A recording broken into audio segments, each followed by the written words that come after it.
ইসলাম বর্ষপঞ্জির প্রথম মাস মুহররম। এটি ইসলামের ইতিহাসে একদিকে যেমন বরকত, রহমত ও বিজয়ের নিদর্শন, অন্যদিকে তেমনি এক হৃদয় বিদারক ও আত্মত্যাগের স্মারক। মুহররমের 10 তারিখকে আশুরা বলা হয়। এই দিনটি মুসলিম উম্মার জন্য গভীর তাৎপর্য বহন করে। বিস্তারিত থাকছে ডেস্ক রিপোর্টে। ইসলাম বর্ষপঞ্জির প্রথম মাস মুহররম। এটি ইসলামের ইতিহাসে একদিকে যেমন বরকত, রহমত ও বিজয়ের নিদর্শন, অন্যদিকে তেমনি এক হৃদয় বিদারক ও আত্মত্যাগের স্মারক।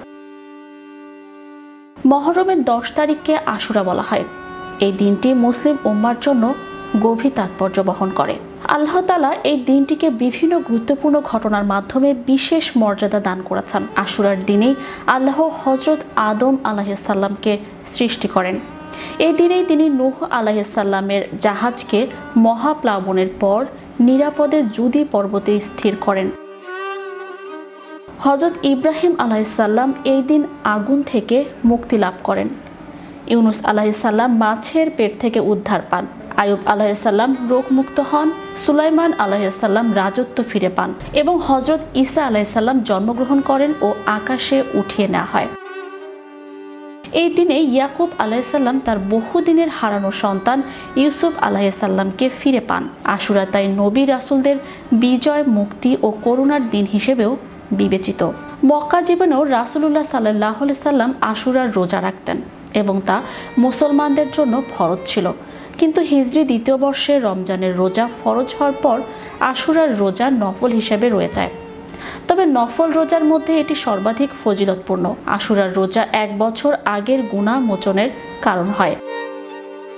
মদিনায় হিজরতের পর রাসূল সাল্লাল্লাহু আলাইহি সাল্লাম লক্ষ্য করেন ইহুদিরাও আশুরার রোজা রাখে, কারণ এই দিনেই আল্লাহ তাআলা মুসা আলাইহিসসালামকে ফেরাউনের জুলুম থেকে মুক্তি দেন এবং বনি ইসরায়েলকে রক্ষা করেন।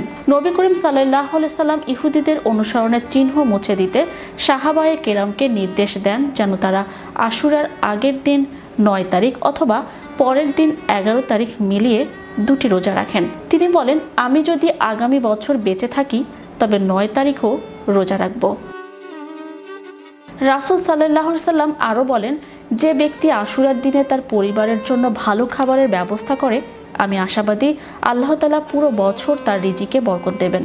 কারবালার আত্মত্যাগ শুধু কাদার জন্য নয়, এটি শিক্ষা নেয়ার জন্য। হোসেন রাদিয়াল্লাহু আনহু তার ভাষণে বলেন, যে শাসক আল্লাহর সীমা লঙ্ঘন করে, সুন্নাহ বিরোধী কাজ করে, জুলুম চালায়, তার বিরুদ্ধে যারা রুখে দাঁড়ায় না, তাদের প্রতিও আল্লাহ অসন্তুষ্ট হন। আশুরা কেবল অতীত নবী রাসূলদের ঘটনার স্মরণ নয়, এই দিন আমাদের স্মরণ করিয়ে দেয় এক অবিস্মরণীয় আত্মত্যাগ, কারবালার প্রান্তরে রাসূলুল্লাহ সাল্লাল্লাহু আলাইহি সাল্লামের প্রিয় দৌহিত্র হযরত হোসেন রাদিয়াল্লাহু আনহু এর শাহাদাত। Channel Europe news desk.